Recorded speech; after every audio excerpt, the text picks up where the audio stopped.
Minute কি হয় অবশ্যই লেটেস্ট আপডেট আপনাদেরকে জানাতে থাকবো।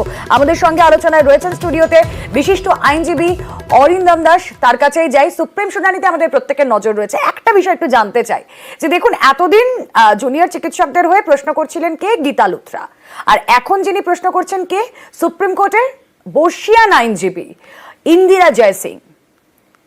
গীতা লুথরা 9 সেপ্টেম্বর, আজ আমরা দেখছি ইন্দিরা জয়সিং। পার্থক্য কি অনেকটা হবে? দেখুন, এটা খুব বলা উচিত নয়, কারণ দুজনেই আইনজীবী, ঠিক আছে। এবং যেটা এক্সপেকটেশন জুনিয়র চিকিৎসকদের বোধহয় ইন্দিরা জয়সিং এর কাছ থেকে বেশি, অবভিয়াসলি সেই জন্য হয়তো চেঞ্জ করা হয়েছে। ভারতবর্ষের আইন অনুযায়ী আপনি আপনার নিজের সিলেকশন অনুযায়ী আইনজীবী আনতেই পারেন।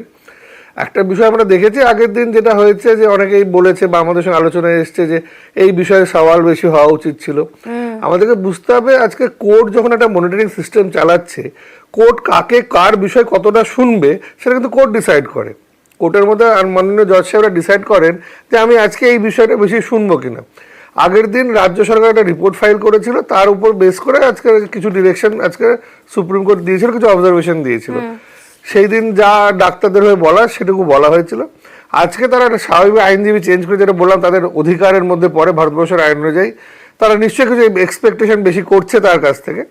দেখুন, আইনজীবী হিসেবে যেটা আমার মনে হয়, এটা মানে কোনো আইনজীবী কতটা বলবেন না বলবেন সেটা কোর্টের মুড, কোর্টের সিচুয়েশনের উপর ডিপেন্ড করে। যেহেতু আগের দিন ডাক্তারদের এগেনস্টে বা ডাক্তার এই পরিষেবা নিয়ে রাজ্য সরকার যে তথ্য দিয়েছিল, সেটা সঙ্গে সঙ্গে কাউন্টার করা কোনোদিনই সম্ভব না কোনো আইনজীবীর পক্ষে। আজকে অবভিয়াসলি তারা যে আইনজীবী দাঁড় করাচ্ছে মাচ বেটার ইকুইপড হবে। আজকে যে 7,23,000 জন মারা গেছে, 29 জন মারা গেছে, এই ফ্যাক্টস এন্ড ফিগার তো ক্রস চেক করতে হয়। আমি কোর্ট অফ আমি একজন আইনজীবী ছাড়াও কোর্টের কাছে আমি অফিসার অফ দ্য কোর্ট, আমার ডেজিগনেশন। তো আমি কোর্টকে অ্যাসিস্ট করতে গেছি। তো আমার এগেনস্টে যদি কোনো তথ্য কোর্টে দেয়া হয় আজকে, সঙ্গে সঙ্গে কাউন্টার করাটা কিন্তু খুব সমস্যার বিষয়।